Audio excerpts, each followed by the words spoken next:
Hello friends, అందరూ ఎలా ఉన్నారండి? వెల్కమ్ టు చాణక్యాస్ నీతి. వానలో తడవకుండా నీడగా ఉన్న గొడిగే వాన ఆగిపోయాక మోయడానికి చాలా బరువనిపిస్తుంది. అలాగే ఎవరికైనా కష్టం వస్తే అప్పు ఇచ్చి ఆదుకునేటప్పుడు దేవుడలా అనిపించే వాళ్ళు అవసరం తీరిపోయాక రాక్షసుడిలా కనిపిస్తాడు. ఈ లోకం తీరే అంత. అయితే వాళ్లకు నీతో అవసరం ఉన్నంతవరకే ఎవరితో అయినా సరే నమ్మకంగా ఉంటారు. ఇక అవసరం తీరిపోయాక వెన్నుపోటు పొడుస్తారు. నిజమే కదండి. మోసం చేయడం తప్పైతే మోసపోవడం కూడా చాలా తప్పు. అది తెలుసుకుని అనుక్షణం అప్రమత్తంగా ఉండడం నేర్చుకో. ప్రాణం ఉన్నంతవరకే మట్టి నీ కాలి కింద ఉంటుంది. ప్రాణం పోయాక అదే మట్టి నీ శరీరం పైకి వస్తుంది. నిన్ను నువ్వు కోల్పోయి సంపాదించిన డబ్బు, గొప్ప కోసం అప్పు చేసి కట్టుకున్న బంగళాలో ప్రేమను కురిపించిన నీ స్నేహితులు, కోపం తెప్పించే నీ శత్రువులు ఎవరూ నీకు తోడురారు. నిజమే కదండి. దేన్ని నీతో తీసుకెళ్ళలేవు. నువ్వు చేసే పనుల వల్ల వచ్చిన పాపం పుణ్యం తప్ప మరేదీ తీసుకెళ్ళలేవు. అందుకే రేపటి కోసం పరుగులు తీస్తూ ఈ క్షణాన్ని వృధా చేసుకోవద్దు. ఈరోజు నీది, ఈరోజు మాత్రమే నీది. రేపు అనేది నీది కాదు, అది నీ చేతుల్లో లేదు. కాబట్టి ఇప్పటి నుంచి ప్రతి క్షణం నీ కోసం నువ్వు బ్రతుకు, నీలా నువ్వు బ్రతుకు. అర్థమైంది కదండి. కాబట్టి జీవితంలో ఈ విషయాలని తప్పకుండా మీరు గుర్తుపెట్టుకోండి. మన క్యారెక్టర్ గురించి ఒకరు వేలెత్తి చూపిస్తున్నారంటే దాని అర్థం వాళ్ళకి నచ్చినట్లు నువ్వు బ్రతకడం లేదని, అంతేగాని నీ క్యారెక్టర్ చెడ్డదని కాదు. వాళ్ళు నీకన్నా గొప్ప నీతిమంతులు కూడా కాదు. విమర్శించే వాళ్ళ కోసం నీ వ్యక్తిత్వాన్ని మార్చుకుంటే నిన్ను నీలా ఇష్టపడే ఎంతోమందికి నువ్వు దూరమైపోతావు. గుర్తుపెట్టుకోండి, ఈ రోజుల్లో ఉద్యోగం అనేది ఒక అలంకరణగా మారిపోయింది. ఎందుకు అంటే ఆ ఉద్యోగమే లేకపోతే ఈ సమాజంలో మనల్ని గౌరవంతో కాదు కదా, కనీసం ఒక మనిషిలా కూడా గుర్తించదు. అలాంటి సమాజం. గుర్తుపెట్టుకోవాల్సింది ఒక్కటే, కటిక దరిద్రంలో కూడా ధైర్యంగా వెలుగు వైపు నడిచేవారికి మీరు అండగా ఉండకపోయినా పర్వాలేదు, కానీ అనుమానిస్తూ అడ్డుపడకండి. అర్థమైంది కదండి. నీది కాని దానికోసం నువ్వు ఎప్పుడూ పరిగెత్తకు. నీది అనుకున్న దానిని ఎప్పటికీ వదిలిపెట్టకు. ఒకరితో నిన్ను నువ్వు ఎప్పుడూ పోల్చుకోవద్దు. ఒకరి కోసం నిన్ను నువ్వు మార్చుకోవద్దు. అలాగే ఒకరికి నచ్చినట్లు నువ్వు బ్రతకాలి అనుకోవద్దు. ఈ సూత్రాలు పాటించి చూడు. సంతోషమనే మార్గం వైపు అవే నిన్ను నడిపిస్తాయి. 10 మంది 10 రకాలుగా అంటున్నారా? పర్వాలేదు. వాళ్ళందరికంటే నువ్వు ప్రత్యేకమని గుర్తుపెట్టుకో. అవతలి వారిలో లేని గుణం వారికి ఎప్పుడూ అవహేళనగానే ఉంటుంది. అయినా నువ్వు బ్రతికేది నిన్ను విమర్శించే 10 మంది కోసం కాదు. సౌకర్యం అనే చక్రంలో ఇరుక్కుంటే నువ్వు ఉన్న చోట నుంచి ఎప్పటికీ ముందుకు కదల్లేవు. అది జీవితమైనా, నువ్వు చేసే ఉద్యోగమైనా సవాలు లేని ప్రయాణాలు కావాలని ఎప్పుడూ కూడా కోరుకోవద్దు. ఎందుకు అంటే నీకు ఎదురయ్యే ప్రతి సవాళ్ళు ఏదో ఒక పాఠాన్ని నేర్పిస్తుంది. అలా నేర్చుకున్న ఒక్కొక్క పాఠం మరో 100 మందిని ఎదిరించే ధైర్యాన్ని ఇస్తుంది. గుర్తుపెట్టుకోండి, కొన్ని సందర్భాలలో అయితే తెగింపు చాలా అవసరం. అలాగే నువ్వు తెగించి తీసుకున్న ఒక్క నిర్ణయం చాలు నీ తలరాతను తిరగరాయడానికి, నీ లక్ష్యాలను చేరుకోవడానికి. అవకాశం వచ్చేదాకా ఆగడం కాదు, అవకాశాలు సృష్టించుకోవడం అలవాటు చేసుకో. అర్థమైంది కదండి.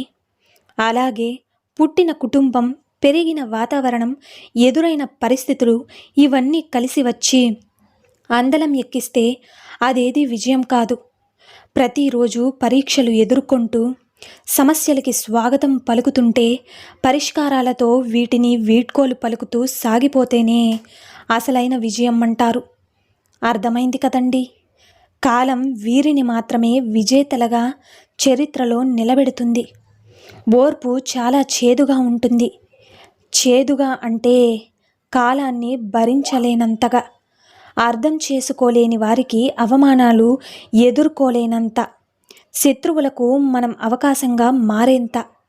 కానీ పరిస్థితులన్నింటినీ ఓర్పుగా తట్టుకుంటే దాని నుంచి వచ్చే ప్రతిఫలం తీపి ముందు ఆ చేదు రుచిని తుడిచేస్తుంది.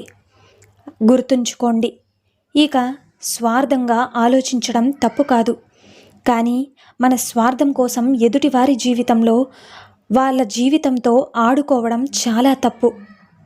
ఎప్పుడూ కూడా డబ్బు డబ్బు అని దాని వెనకాలే పరుగులు తీస్తూ నీ విలువైన కాలాన్ని వృధా చేసుకోవద్దు.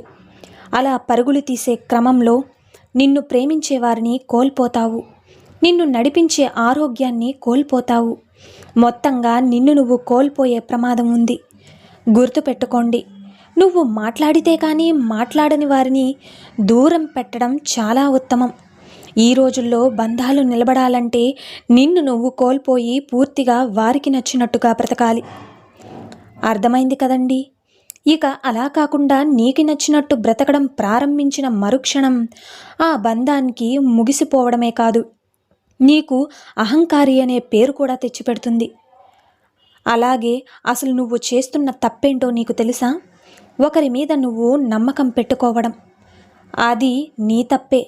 నీ నమ్మకాల్ని నిలబెట్టాల్సిన అవసరం ఇక్కడ ఎవరికీ లేదు. ఎవరైనా సరే వారి స్వలాభం కోసమే చూస్తారు. వాడు మోసం చేశాడని, వీడు మోసం చేశాడని మరి ఎందుకు అంతలా నలిగిపోవడం? నిన్ను నువ్వు నమ్ముకో, కేవలం నిన్ను మాత్రమే నువ్వు నమ్ముకో. అర్థమైంది కదండి? అలాగే ఒక్క విషయం, గెలిచినా ఓడినా ఏదేమైనా కారణం నువ్వవుతావు.